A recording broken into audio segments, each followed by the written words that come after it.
Hey, how's it going? Zach D Productions here, and I'm here for a top 10 list video for you guys. So for this list, I'll be going over my top 10 favorite films from the year 2021. Now, I think 2021 has been a pretty solid year for film releases, and maybe that has a lot to do with how 2020 turned out, and of course the circumstances that were going on then. A lot of films actually got pushed back to the following year. So maybe that's why it seems like there's been a lot to offer from 2021's lineup of movie releases, but who knows? What do I know, right? So yeah, I do think 2021 has been pretty good for movie releases. And in this top 10, this is in no particular order, so just keep that in mind. Let's go ahead and get started. Now, the first film I'm going to bring up here is Mortal Kombat. Of course, Mortal Kombat from 2021, the remake/reboot. I actually really like this movie. I seem to like it more than a lot of people do. I know that some people were not into this film. Some people even said it was crap. Do I think it's as good as the original from 1995? No, I do not think so. The original is still a lot better, but this movie I still think is pretty good.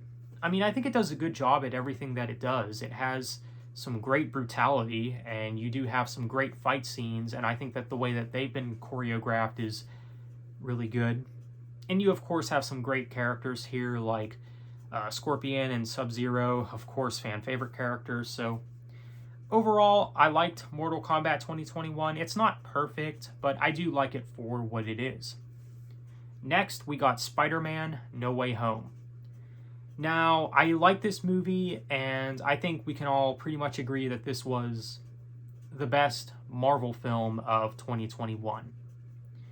Now, looking back at this film in hindsight, while we're in the post-hype era of this movie, because for those who don't remember, this movie was really hyped up when it was coming out.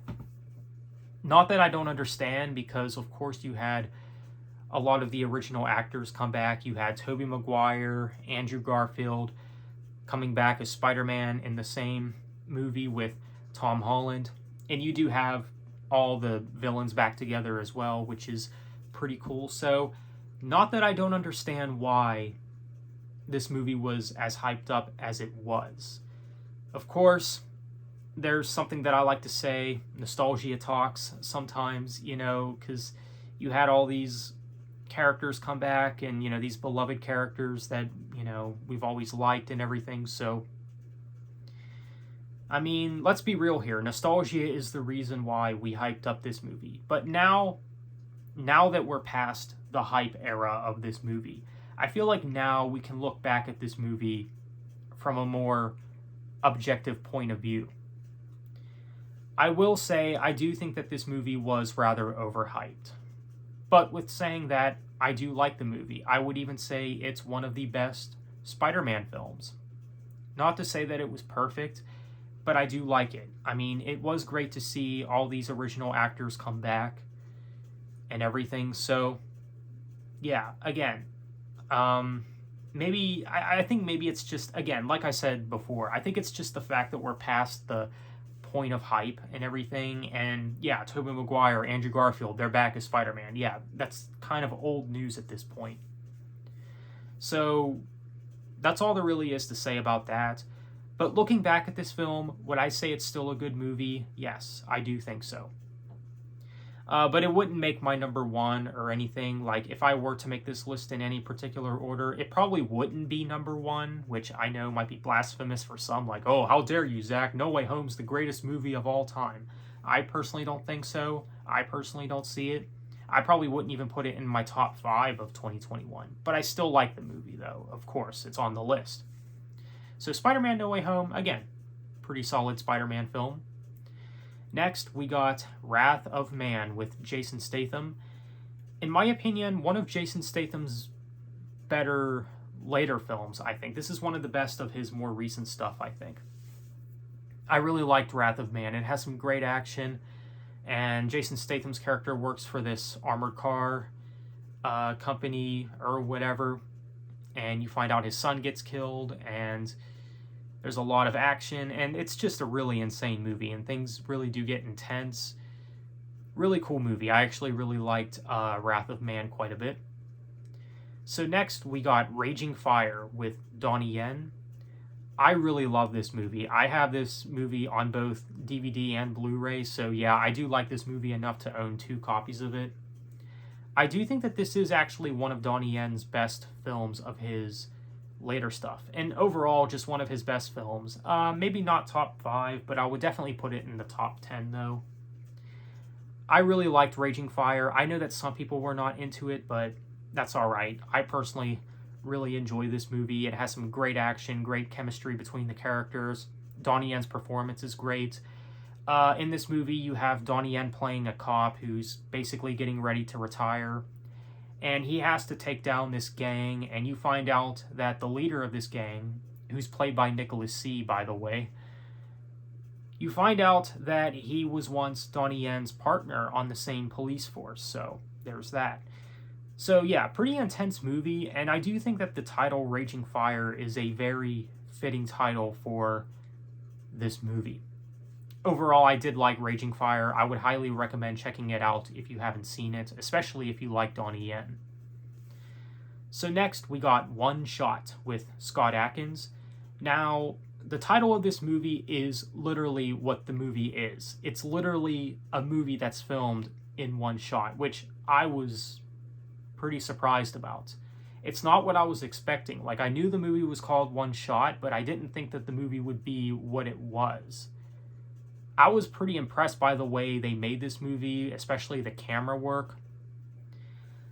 I mean, this movie, I was really impressed by the way they did it. Like, you had a lot of tracking shots with Scott Adkins, and, you know, it would pan on over to, like, the bad guy characters, and it would just track what they're doing, and then it would track back to what Scott Adkins was doing, or whatever character is doing whatever, you know. So I really like that. That part of the movie I was really surprised about. And I was really impressed by the camera work. Once again, I really like the movie One Shot, and of course, you can't go wrong with Scott Adkins. He's a great actor. Kind of underrated, too. In my opinion, I think that he deserves a lot more. I mean, why he's not as big as actors like Sylvester Stallone or Keanu Reeves is honestly beyond me, because I do think that Scott Adkins is great. So yeah, I actually really like the movie One Shot. And I know that they're doing a sequel as well called One More Shot, which is pretty cool, and I'm definitely going to check that out.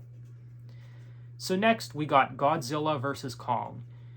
This movie kind of got mixed reception for some reason. I've always liked the movie ever since I first watched it. I mean, is it the best Godzilla film? No, I don't think so, but I do like it for what it is, though. I do like the scenes when Godzilla is fighting Kong, and of course, in the movie, you have the two teaming up to take down Mechagodzilla, which is really cool, and I thought that the human characters did fine in the movie. And I know that some Godzilla fans, that's one of the critiques with a lot of these type of Godzilla movies, is the fact that they focus too much on the human characters, which, you know, I thought that the human characters and the screen time that they had in this movie, I felt that they were reasonable, and I actually liked those scenes a little bit. So yeah, overall, I liked the fight between Godzilla and Kong, and basically all the fight scenes, you know, I mean, it's just really solid. I mean, what is there to say about this film? Just check it out for yourself, especially if you're a fan of Godzilla or Kong. It's a great film, and yeah, I know that some people give this film crap. I don't see it. I think it's really good, personally, but that's just me. So next, we got Fast 9. Some people might not have this film on their top 10 list, but while I do like the movie, I will say it is one of the weaker films in the Fast and Furious franchise. It's just not as memorable as a lot of the other ones, and you could say it's basically just more of the same. It does have some great action scenes and everything, but overall, it is one of the weaker films in the Fast and Furious franchise. But not bad, though. I wouldn't call it bad by any means.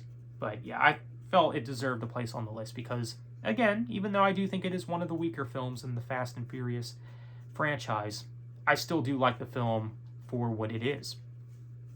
So next, we got the movie Nobody, which is a really solid movie that really surprised me. I forget who the lead actor's name is, Bob something.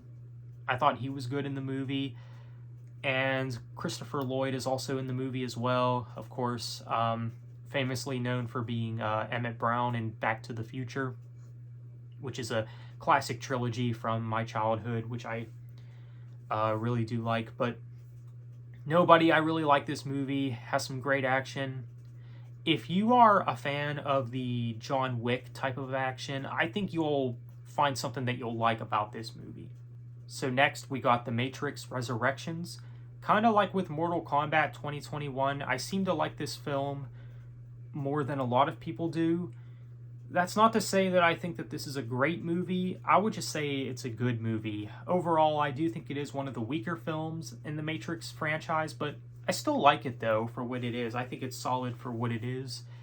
Keanu Reeves is back as Neo, and he looks like John Wick in this movie, which I know some people have pointed out. It's kind of like something that stands out in a weird way. I've heard that argument. Yeah, I mean, did this movie need to be made? Maybe not, but obviously it exists. It's here. So, what do I think of it? I think it's good. I do have my issues with it, but I actually don't mind this film. It's basically a modern take on The Matrix, and that's kind of what I like about it, because before this, the last time we had a Matrix film was back in the early 2000s. So it is interesting to see what they could do with the Matrix film in modern times. And I think that's why I like this film to some extent. Not the best Matrix movie. I'd still say the first one is the best, but this movie is pretty good. Alright, so lastly, we got The Marksman with Liam Neeson. Not Liam Neeson's best film by any means, but I do like this film.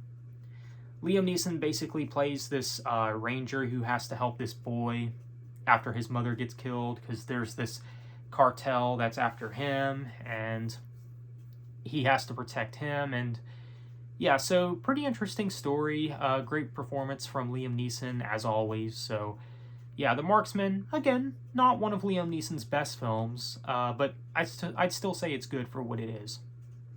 So that is my list for my favorite films of the year 2021. Let me know what you think. What films would you have on your list for 2021? Feel free to let me know. And what did you think of this list? Feel free to let me know. So with that said, thanks for watching. Have a good one.